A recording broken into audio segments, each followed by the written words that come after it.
आइए देखते हैं प्रतिस्थापन विधि से हम प्रश्न को कैसे सॉल्व करते हैं। ये इक्वेशंस दिया हुआ है मेरे पास, ठीक है। ये मेरे पास समीकरण दिया हुआ है, ये है समीकरण 1, ये है समीकरण 2, ठीक है। दोनों समीकरण को हम प्रतिस्थापन विधि से सॉल्व करके x और y का मान कैसे निकालेंगे ये देखते हैं।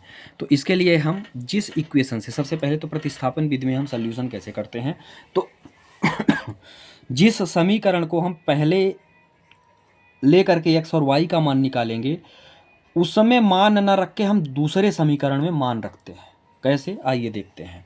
सबसे पहले तो हम लेते हैं समीकरण 1 से, ठीक है। समीकरण 1 से, ठीक है। सबसे पहले हम समीकरण 1 को उठाएंगे सॉल्व करने के लिए। तो क्या है समीकरण 1 मेरा, x प्लस वाई बराबर मुझे कितना दिया हुआ है, 5 दिया हुआ है ना। तो x बराबर यदि हम निकालेंगे तो ये मुझे क्या मिल जाएगा, 5 माइनस वाई, और इसी को हम ले लेते हैं समीकरण 3। बात समझ में आ गई इतनी। अब आगे चलते हैं। जो समीकरण 3 में x का मान निकला है उसको हम कहाँ, 1 में नहीं रखेंगे, क्योंकि 1 से ही तो मैंने इसको प्राप्त किया है। तो अब जिससे हम, यदि हम इसको 2 से प्राप्त किए होते तो हम इक्वेशन फर्स्ट में मान रखते, समीकरण 1 में रखते। इसको मैंने कहाँ से प्राप्त किया है, इसको मैंने 1 से प्राप्त किया है। तो हम जो मान रखूँगा, इस मान को हम कहाँ रखेंगे, x का, समीकरण 2 में, ठीक है। तो x का मान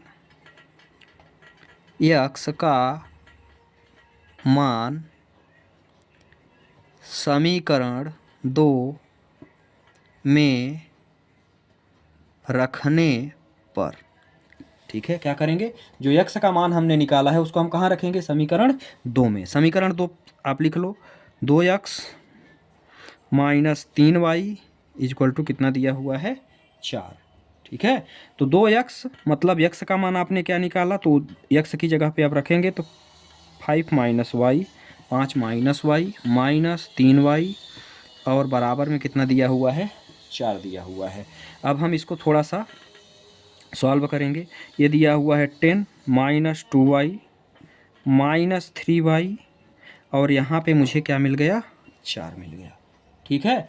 अब हम इसको क्या करेंगे, थोड़ा सा और सॉल्व करेंगे। तो ये क्या है, माइनस और माइनस, तो यहाँ हो गया माइनस 5y, और ये आ गया 4 माइनस 10, क्योंकि ये 10 यहाँ पर क्या है, प्लस में है, तो इधर आएगा तो माइनस में हो जाएगा, ठीक है। और ये इसको और हम सॉल्व करना चाहें तो ये तो माइनस 5y रहेगा ही, और यहाँ मुझे मिल जाएगा माइनस 6। कोई दिक्कत है, माइनस से माइनस ये दोनों आपस में कट गए। तो y बराबर मुझे क्या मिला, y बराबर मुझे मिल गया 6 तो है ही, तो बट ऊपर क्या रहेगा, 6, अंश में 6 रहेगा, और हर में मेरा क्या आ जाएगा, 5 आ जाएगा, ठीक है। तो y बराबर जो अभीष्ट मान मेरा प्राप्त हुआ इस विधि में, वो मुझे मिल गया 6/5। अब चलिए देखते हैं। अब ये जो y का मान है इसको हम किसी भी समीकरण में रख के निकाल सकते हैं। तो जो छोटा सा समीकरण मेरा दिख रहा है वो ज़्यादा कैलकुलेशंस वाला नहीं दिख रहा है, x प्लस वाई बराबर 5, ठीक है। तो लिखेंगे y का मान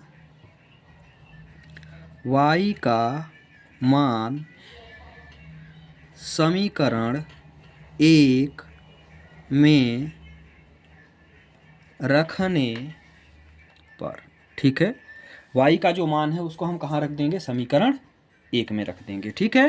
तो y का मान जब हमने समीकरण 1 में रखना चाहा तो समीकरण 1 क्या है, x प्लस वाई बराबर कितना दिया हुआ है, 5 दिया हुआ है, यही दिया हुआ है।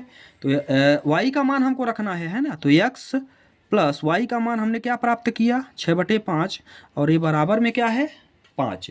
इसको हम थोड़ा सा और यदि सिंप्लीफाई करें तो 5 माइनस क्या हो जाएगा, 6/5, क्योंकि इसको इधर भेजूंगा, ये इधर आएगा तो यहाँ प्लस में है तो यहाँ पे क्या हो जाएगा, माइनस में हो जाएगा। भैया लघुत्तम समापवर्तक ले लो। तो यदि हम यहाँ कुछ नहीं है तो यहाँ 1 है, दोनों का एलसीएम लघुत्तम समापवर्तक कितना आएगा, 5 आ जाएगा, है ना। और 5 आया तो ये क्या हो जाएगा, 25 माइनस 6, 5 1 जा 5, 1 5 जा 5, एक में 5 का तो 5 आया, 5 में 5 का मल्टीप्लाई करेंगे, गुणा करेंगे तो कितना आएगा, 25 आ जाएगा। आया समझ में यहाँ तक। तो ये x का जो मान मुझे प्राप्त हुआ, 25 में 6 यदि हम घटाते हैं तो 19/5 प्राप्त होगा, ठीक है।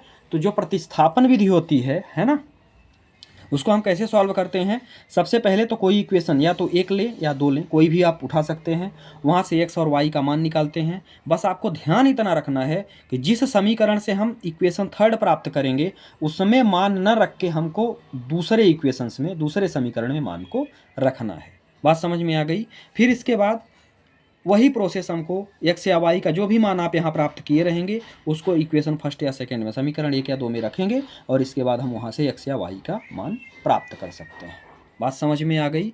बहुत बहुत धन्यवाद। तो ये प्रतिस्थापन विधि यहीं पे होती है समाप्त। ये आपके पेपर में आती है, ये बहुत ही इम्पॉर्टेंट विधि है। ठीक है, इस पर आप IMP लगा लेंगे, MP बोर्ड वाले। बात समझ में आ गई और इसको अच्छे से पढ़ लेंगे। ये विधि यहीं पे समाप्त होती है। चैनल को सब्सक्राइब करें, वीडियो को लाइक करें, ज़्यादा से ज़्यादा शेयर करें। बहुत बहुत धन्यवाद।